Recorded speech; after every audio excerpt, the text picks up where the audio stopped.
Hello everyone, it's me again, your Miss Princess, ang isang agriculture students. I keep waiting for you to call.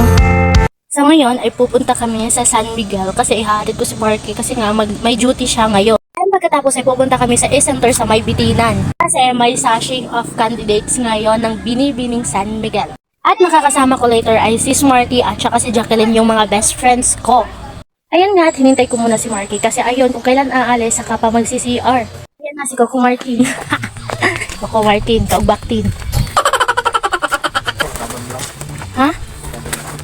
Dito, ayun na dili. Ayan na at sobrang init. Jacket na ko.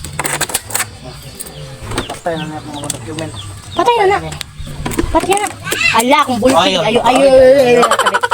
Ayan guys, kailangan nating mag-jacket kasi nga sobrang init ng panahon. Ayan, tingnan nyo nga naman.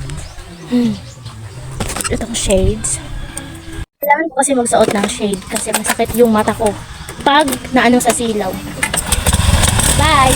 Ayan nga at papunta na nga kami ngayon sa May San Miguel at dadaanan na lang namin ngayon si Jacqueline. Mabuti na nga lang at half day lang kami ngayon ni Sporty at makapaggala-gala kami. Sa May Bitinan nga lang pala gaganapin ang sashing of candidates ngayon. Pero didiretso muna kami ngayon sa May San Miguel dahil nga may duty pa itong si Marky. Hindi kasi siya nakapag-duty kaninang umaga kasi dinala ko yung motor. At nilabhan na nga lang din niya yung mga damit niya. Tapos na nga ang aming summer class pero may final exam pa kami ngayong Monday. At magtatapos din tong summer job ni Marky ay ngayong Tuesday. 1 month lang kasi ang limit kasi nga summer job lang. Anyway mga ma'am sir ay papunta na nga pala kami ngayon sa bahay nila Smarty. At ito nga pala ang kaibigan kong si Jacqueline. Ayan nga at nandito na nga kami sa bahay nila Smarty.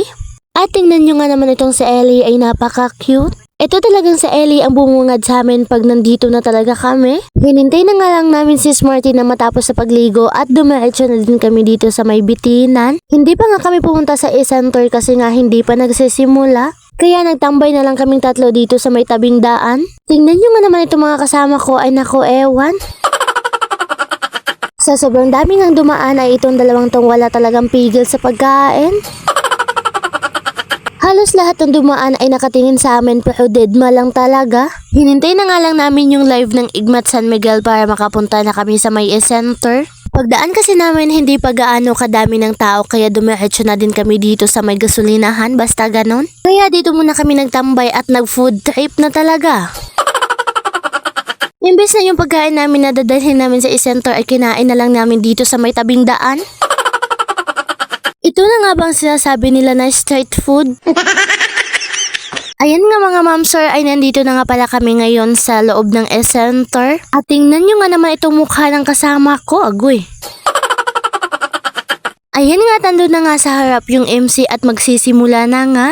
Kasali sana si Smarty dito pero hindi natuloy kasi nga merong hindi pumayag. Anyway, ay nag-welcome address na nga din pala itong si Mayor. At syempre ito ang pinakahihintay sa lahat kaya ayan sinimulan na. Madami nga pala ang candidates ngayon kasi noon ay mga 8 lang at ngayon ay 12 na. Tapos na nga pala nagpakilala yung mga candidates at nagbigay na din ng mga sash then may awarding pa. Pagkatapos nga ng program ay dumiretso na din kami dito sa May San Miguel kasi nga hinatid namin si Smarty at pinuntahan ko na din itong si Marky. At kasama ko pa din itong si Kilen, alangan naman ay iwan ko dun sa may e-center. Ayan nga at nakita pa niya talaga yung camera kaya ayan sumali na din. Magkabarangay nga pala kami ni Kilen kaya mamaya pa yan bababa. Hindi namin siya classmate ni Smarty kasi nga ADOC yung kinuha niya habang kami ay agriculture. Minsan lang pala kami magsabay lahat pero patuloy pa din ang aming friendship kaya dapat ganon. Pero pag masaktan tong dalawang to ay labas na ako doon kasi nga ayaw makinig sa payo ko. Kaya hahayaan ko na lang silang umiyak, bahala kayo dyan. Anyway, that's it for today's video. Don't forget to follow, like, and share. At doon ako, amping, mwah.